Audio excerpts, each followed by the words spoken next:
Diseño seguro y protección.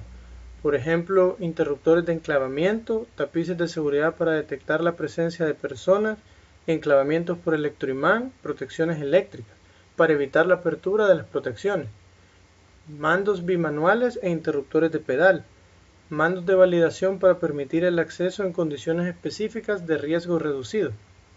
Aunque las paradas de emergencia son necesarias para todas las máquinas, no disminuyen el riesgo. Se consideran medidas protectoras complementarias. Deben ser robustas, fiables y estar disponibles en todas las posiciones en las que pueda ser necesario accionarlas. Ejemplo de diseño seguro y protección.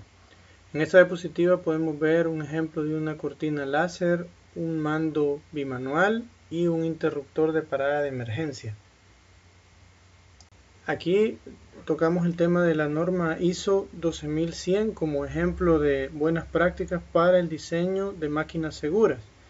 En esta norma hay algunos conceptos interesantes, como por ejemplo medidas de protección, intención de medida para alcanzar una reducción de riesgo implementada por el diseñador, diseño inherentemente seguro, guardas y medidas complementarias de protección, información de uso y o por el usuario, organización, procedimiento de trabajo seguro, supervisión, sistemas de permiso de trabajo, provisión y uso de guardas adicionales, uso de equipo de protección personal, entrenamiento. Siempre la norma ISO 12100. En otro apartado podemos encontrar estrategia para la evaluación y reducción del riesgo. Para implementar la evaluación y reducción del riesgo, el diseñador debe tomar las siguientes acciones en el orden indicado. Primero, determinar los límites de la máquina, los cuales deben incluir el uso esperado y cualquier uso indebido razonablemente previsible. Segundo, identificar los peligros y situaciones peligrosas asociadas. Tercero, estimar el riesgo para cada peligro y situación peligrosa. Cuarto, evaluar el riesgo y tomar decisiones sobre la necesidad de la reducción de riesgos. Quinto, eliminar el peligro y reducir el riesgo asociado por medio de medidas de protección. La evaluación de riesgos es una serie de pasos lógicos para habilitar en forma sistemática el análisis y la evaluación de los riesgos asociados con la maquinaria. Después de la estrategia de evaluación de riesgos, nos habla que el análisis de riesgo proporciona la información requerida para la evaluación de riesgos, que a su vez permite hacer juicios acerca de si se requiere reducción de riesgos o no. Estos juicios deberán estar respaldados por una estimación cualitativa o, en su caso, cuantitativa del riesgo asociado a los peligros presentes en la maquinaria. La información necesaria para la evaluación de riesgos debería incluir lo siguiente. 1. Relacionados con la descripción de la maquinaria. Especificaciones del usuario, especificaciones de maquinaria anticipadas, incluyendo una descripción de las diversas fases de todo el ciclo de vida de la maquinaria, dibujos de diseño u otros medios para establecer la naturaleza de la maquinaria y fuentes de energía requeridas y cómo se suministran.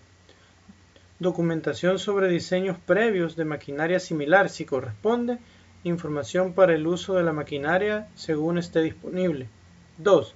Relacionado con las regulaciones, estándares y otros documentos aplicables. Regulaciones aplicables, estándares relevantes, especificaciones técnicas relevantes, hoja de datos de seguridad relevante. 3. Relacionado con la experiencia de uso. Cualquier accidente, incidente o historial de mal funcionamiento de la maquinaria real o similar. La historia del daño a la salud resultante, por ejemplo, de las emisiones, ruido, vibración, polvo, humo, etc.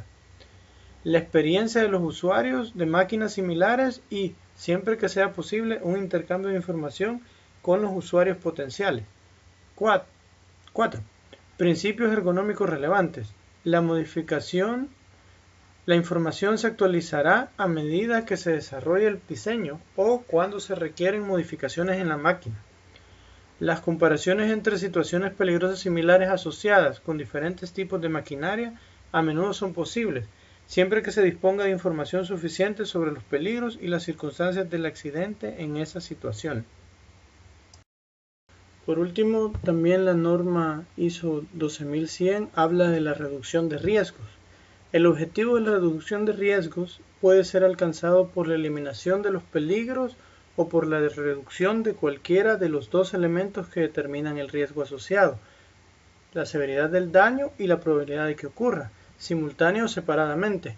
Todas las medidas de protección destinadas a alcanzar este objetivo se aplicarán en la secuencia siguiente, conocido como el método de 3 pasos.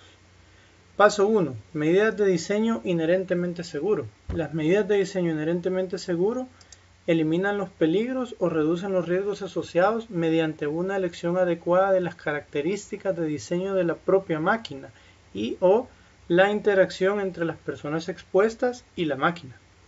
Paso 2. Guardas y o medidas de protección complementarias.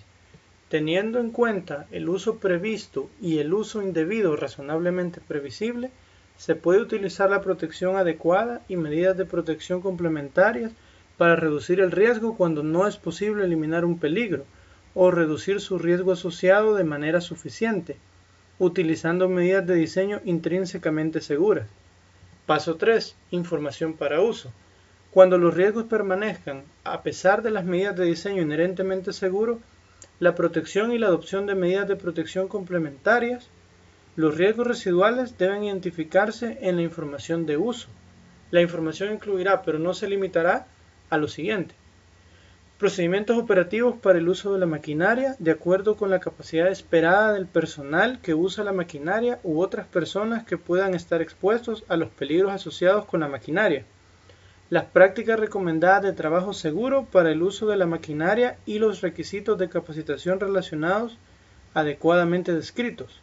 Información suficiente, incluida la advertencia de riesgos residuales para las diferentes fases de la vida útil de la máquina. La descripción de cualquier equipo de protección personal recomendado, incluyendo detalles sobre su necesidad, así como sobre la capacidad necesaria para su uso. La información para el uso no deberá ser un sustituto de la aplicación correcta de medidas de diseño inherentemente seguras, guardas o medidas de protección complementarias. Finalmente, gracias por su atención. Nos despedimos con esta diapositiva donde se muestra que a pesar de que todos los riesgos puedan estar cubiertos, cualquier persona que esté relacionada con la actividad o que vaya pasando también puede quedar expuesta. Muchas gracias.